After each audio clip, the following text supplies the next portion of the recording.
안녕하세요. 오늘 사주는 남편이 이렇게 상담을 의뢰한 경우인데요. 항상 이렇게 같이 있지는 않고 떨어져 사는데요. 그래서 지방에 있다 보니까 그야말로 주말 부부죠. 근데 이제 남편이 궁금한 거는 자기가 의처증 증세 같은 건 없는데 그래도 남자인데 이 와이프가 혼자 떨어져 있으니까 때로는 혹시 뭐 바람 피는 거 아닌가? 뭐라지는 그런 어떤 생각이 이제 가끔씩 들겠죠, 아무래도. 본인도 마찬가지죠. 그러니까 와이프 입장에서는 또 우리 남편이 이렇게 혼자 계속 있는데, 아직 젊은데, 이거 혹시 다른 여자 이렇게 만나서 혹시 또 바람 피는 거 아닌가? 또 같이 이렇게 생각을 하겠죠. 이런 경우는. 근데 이 부부, 지금, 와이프의 사주를 보면은, 그러니까 일반적으로 봐서는요, 여기에 보시면, 여기에 이렇게 관이 안 떠 있죠. 여기에 이제 무토니까, 관이면 목이잖아. 목이 이렇게 안 떠 있죠. 목이 안 떠 있는 상태에서, 관이 없어요, 이 사주는. 보이는 게. 물론 지장간 하나 여기 숨어 있는 건데, 간목이 있는데, 이런 경우는 드러나 있는 것처럼, 그러니까 이 주인공이 드러나 있는 남자에 대한 게 이렇게 보이질 않는 거예요. 이 사주 자체를 보면. 그러니까 남자에 대한 관심이 없다고 볼 수도 있어요. 근데 대체적으로 이런 경우는 있어요. 이 무관사주인데, 무관사주라는 건 관이 없다는 거죠. 이런 경우는 다른 의미가 또 있어요. 남자가 없다. 그런 뜻도 있지만 남자가 엄청 많다. 이런 뜻도 있어요. 이런 경우. 불특정 다수가 엄청나게 많다는 거예요. 그러니까 사주에 관이 없다 이렇게 되면은 그러면 실질적으로 작용은 남자가 많을 수도 있어요. 이렇게. 많을 수도 있다. 또 한 가지는 이 무관이라는 건 내가 나를 스스로 억제하고 통제할 수 있는 힘. 절제 능력은 좀 약하다고 봐야죠. 왜냐하면 이 식신상관이 발달돼서 이런 경우는 이 말이라든가 본인이 그 표현력이 굉장히 뛰어난 사람이에요. 그러니까 본인 그 나름대로는 상당히 어디 가든지 간에 어떤 주위에 남자를 만나서 그렇게 뭐 바람 핀다기보다는 만나서 무슨 얘기를 하고 이런 거 할 수 있는 여건은 충분히 되게 있어요. 물론 그게 이제 자꾸 반복이 되고 이제 바람으로 변할 수 있겠지만, 그런데 여기서 이제 무관인 경우에 남자는 많다고 보통 보는데, 이렇게 드러나 있지 않으면은 여자 같은 경우는 이렇게 어떤 성적 이런 거를 이렇게 막 그렇게 남자들처럼 그 욕망이 강하진 않아요. 이렇게 드러나 있지 않으면. 그러니까 이런 경우는 일에 미쳐서 일을 하다가 일로 인해서 피곤해가지고 그런 생각을 못할 정도가 된다는 거예요. 이 사주가 왜 그렇게 피곤하게 되어 있냐면은 지금 무토가 있는데 나와 똑같은 기운이 없죠. 물론 지장간에 무토 이렇게 있다 하더라도 그 다음에 나를 생해주는 인성이 하나 있는데 이게 지금 정화기 때문에 중추잖아, 중추. 이때는 이 불이 굉장히 약한 상태거든요. 그러니까 이 사주가 신약한 사주라는 거예요. 이 신약한 사주인데 식신상관 하나, 둘, 셋, 넷, 다섯 개나 되죠. 그러니까 내가 기진맥진하는 거야. 일하고 나면은. 그게 너무 힘든 거야, 이 사주가. 이렇게 식신이 많다 보니까. 그래서 이런 경우는 실질적으로 오히려 남자에 대한 어떤 혐오감 비슷한 걸 느낄 수도 있다는 거야. 본인 상태 봤을 때. 그러니까 남자분이 그런 걸 의심할 수 있는 어떤 그런 건 있겠지만, 의심할 여지가 필요 없다는 거야. 이런 구조로 되어 있으면. 이게 무토가 많고 인성이 많아서 이 사주가 심각해지면은 그런 상황도 올 수 있겠죠. 그런데 이제 이런 경우는 지금 본인이 하는 일로 인해서 어떤 조금만 무리해도 몸이 기진맥진 될 수 있는 그런 상태라는 거예요. 이런 경우는. 그러니까 실제로 남자 문제는 이런 경우는 일어날 수가 없다는 거예요. 기본적인 어떤 구조로 보면. 그럼 여기서 이쪽에서 남자가 어떤 남자가 오겠냐면, 여기서 지금 보면은 여기에 지금 발달되어 있는 식신상관이 경금, 신금, 신금, 요금, 신금 이렇게 돼 있잖아요. 그럼 우리가 이제 이 가을이니까 이런 경우는 우리가 숙살지기라고 해요. 숙살지기. 숙살지기는 뭐냐? 사람을 혹은 사물을 혹은 식물을 죽이는 기운이에요. 우리가 이제 가을바람 요때쯤 되면 신금 이건 초가을이고 이건 이제 우리가 중추라고 그러잖아요. 우리가 쉽게 설명드리면 추석 때쯤 되면은 이 들에 나가 보시면요 그 파랗던 논밭에 있는 그 벼라든가 이 곡식이 이 가을바람이 한번 싹 불면 어떻게 돼요? 이게 갈색으로 싹 변해버리잖아. 매일매일 조금씩. 그러니까 이게 죽인다는 의미예요. 죽인다는 숙살지기라는 거. 그런 기운이 이렇게 강하기 때문에 특히 이런 이제 주인공은 직업을 어떤 걸 해야 되냐면 이렇게 숙살지기 강한 사람은 죽이는 기운이 강하니까 이 사람은 어떤 반대 기운을 써야 되겠죠. 내가 사람을 살리는 어떤 일을 해야 된다는 거, 이런 경우. 그래야지 오히려 이제 우리가 이걸 업상대체라 물상대체 이렇게 무슨 얘기를 하는데, 그러니까 내 사주에서 어떤 기운이 강할 때 이런 경우는 이제 사람을 살리는 거니까 아마 이분은 의사 쪽에 있을 것 같아요. 의사 같은 경우 이런 경우는 의사 역할을 하면은 본인이 이제 우리가 흔히 업이 쌓여 있다고 그러죠. 그 업을 줄이고 내가 살 수 있는 건강하게 살 수 있는 길을 찾으려면은 생명 살리는 일을 해야 된다. 내가 그동안 사주를 봐서는 모든 걸 죽이는 기운이 너무 강하니까. 그래서 우리가 이게 업상대처럼 자신이 타고난 어떤 운명적인 그런 거 있잖아. 우리가 보통 업보라고 하면은 그런 거를 어떤 특정한 직업에 종사를 하면은 그 운명이 내 자체 이 숙살지기 기운을 내가 강한 기운을 가지는데 운명이 바뀔 수 있다는 거야. 그러니까 내 업을 소멸시키고 있다 이렇게 본다는 거야. 이렇게 업상대체가 되면.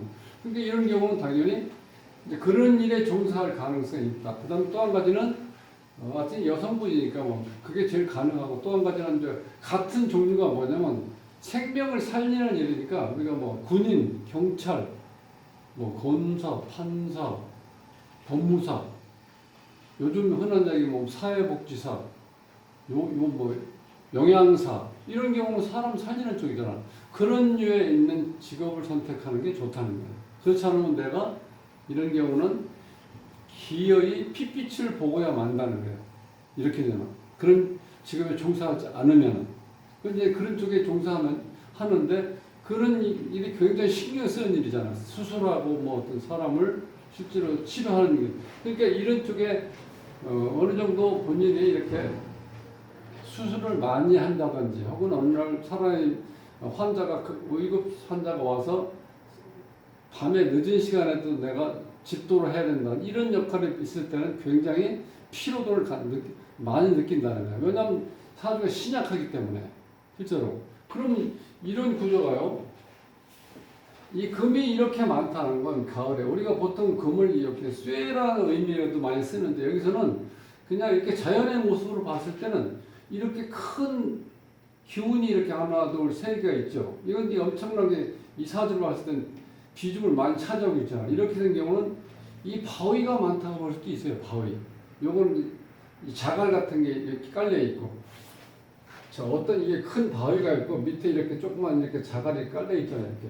그럼 여기에서 실질적으로 이 주인공이 취해야 될 남자의 형태는, 남자는 여기서는 그러면 이제 간목이나 을목 둘 중에 하나 되겠죠. 근데 여기 숨어 있는 간목은 실제로 자, 이 지장간에서 이렇게 나와가지고 생명 유지하기가 힘든 게, 자, 간목을 극하는 이 엄청난 금이 이렇게 많잖아요. 이렇게. 그러니까 간목은 이미 여기서는 어렵다. 즉, 편관은 어렵다는 거예요. 이게 편관이 제대로 작동이 되면은 아마 이 여주인공은 바람을 필 수도 있어요. 이렇게. 편관이 이렇게 작동이 되면. 근데 이 편관 자체는 여기서 살 수가 없어. 근데 여기서 살 수 있는 건 을목이라는 거예요, 을목. 즉, 바위 틈에 자라서, 바위 틈에 이렇게 조그맣게 자라는 어떤 풀 정도? 나무 정도? 그 정도가 되는 거야. 그러니까 이 사람은 결혼할 수 있는 대상은 남자인데 키가 작다 이렇게까지 볼 수 있잖아요. 키가 작다. 남자가 이렇게. 왜? 뿌리 내릴 수 있는 요건 남자잖아요. 큰 바위에다가 작은 이 자갈들이 이렇게 깔려있는 이런 모습에서 이게 이 사주의 물상으로 이렇게 보이는데 여기에 감목을 심을 수가 없다. 이 감목 심겨놓고 하면 뿌리를 내려야 되는데 뿌리 내릴 수가 없어. 이렇게 되면 이 자체가. 그러니까 이렇게 작은 나무를 이렇게 바위 틈에서 이 바람 맞으면서 이렇게 자라야 돼. 그러니까 이 어찌 보면 이 남자의 운명이 굉장히 참 고달프다는 거예요. 이 자체는.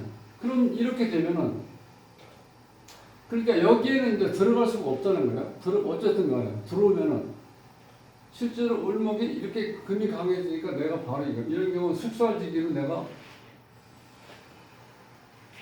이 자체에서 잎사귀라든가 풀이 뭐 어떤 나무가 조금만 자라서도 그게 어떻게 돼요? 이 숙살기는 바람 맞으면 이게 바로 죽는다는 거예요. 그러니까 여기 같이 살 수가 없어. 이 구조로 봐서는. 그러니까 이런 구조는 집에서 산다 하더라도 예를 들어서 숨어 있어야 돼. 어디에? 각방, 다른 방으로 가서. 그러니까 각방, 우리가 각방 쓴다고 그러죠?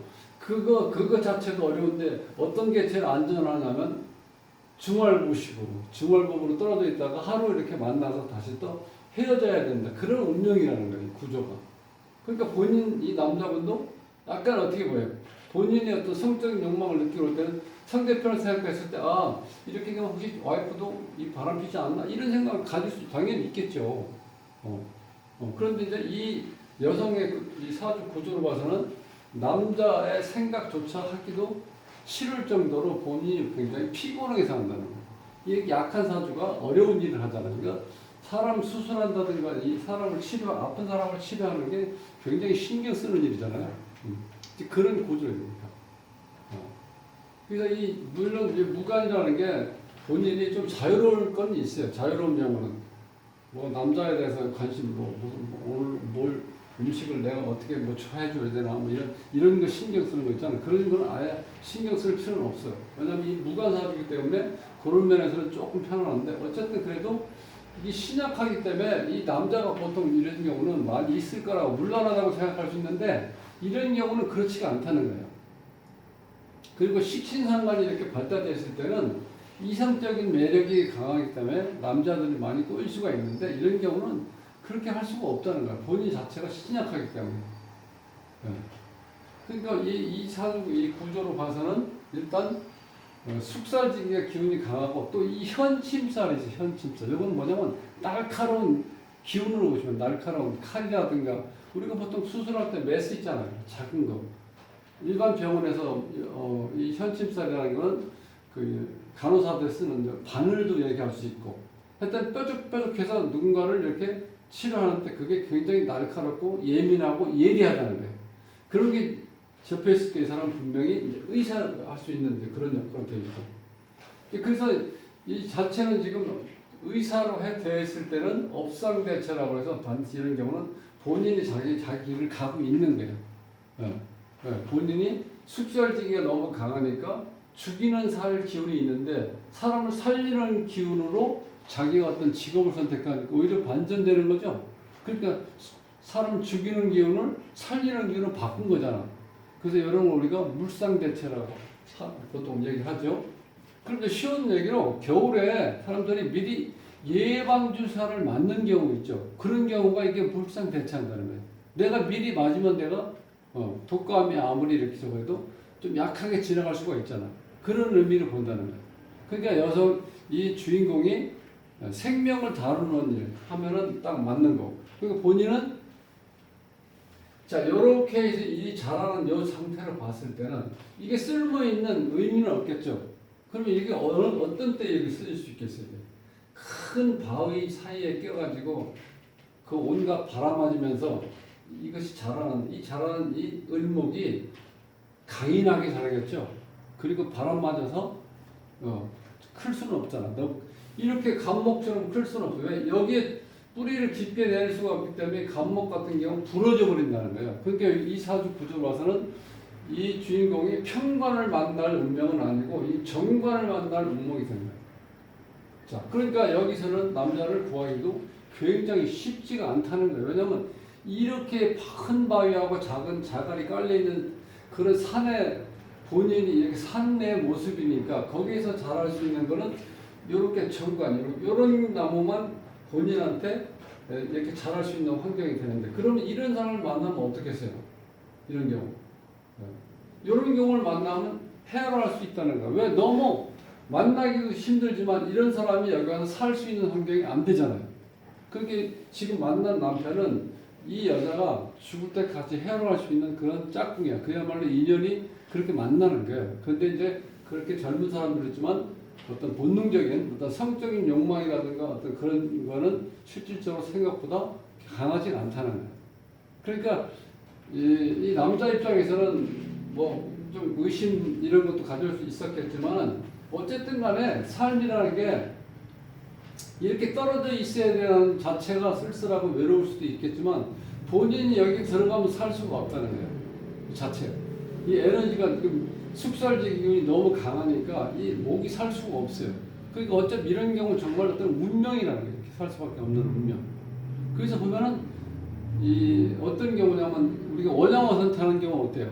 그건 뭐 주말 부부도 아니죠. 1년에 한 번 만날까 두 번 만날까 하는 경우잖아. 근데 이거는 일주일에 한 번씩은 만날 수 있잖아. 그럼 어찌 보면은 항상 새로울 수도 있어요. 그리고 애틋할 수도 있고. 어찌 생각하면 더 부부 사이가 항상 그립고 애틋한 어떤 마음을 가질 수 있는데 오히려 같이 붙어서 싸우는 것보다 훨씬 나을 수도 있다는 거야. 어찌 보면. 그러니까 오늘 지금 남편이 걱정할 수 있는 그런 건 이제 다 묶어두시고 이 구조로 봐서는 이게 같이 살 수 없는 부부형이라는 거예요.